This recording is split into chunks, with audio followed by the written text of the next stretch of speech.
Little Red Riding Hood and the Wolf by Roald Dahl.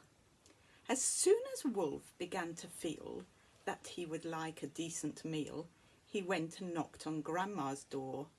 When Grandma opened it, she saw the sharp white teeth, the horrid grin, and Wolfie said, "May I come in?"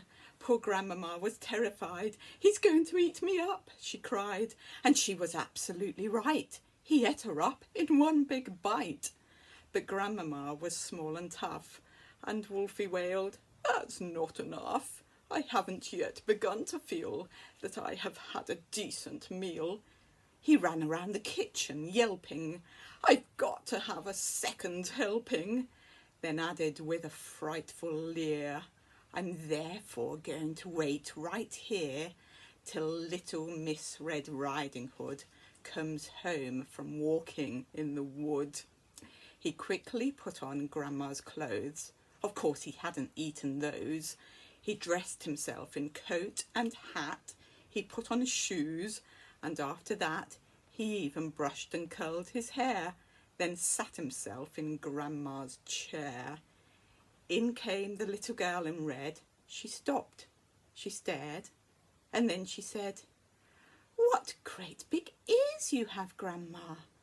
"All the better to hear you with," the wolf replied. "What great big eyes you have, Grandma." "All the better to see you with," the wolf replied. He sat there watching her and smiled. He thought, "I'm going to eat this child. Compared with her old Grandmama, she's going to taste like caviar." Then Little Red Riding Hood said, "But, Grandma, what a lovely great big furry coat you have on." "That's wrong," cried Wolf. "Have you forgot to tell me what great big teeth I've got?" "Ah, well, no matter what you say, I'm going to eat you anyway." The small girl smiles, one eyelid flickers, she whips a pistol from her knickers. She aims it at the creature's head, and bang, bang, bang, she shoots him dead. A few weeks later, in the wood, I came across Miss Riding Hood.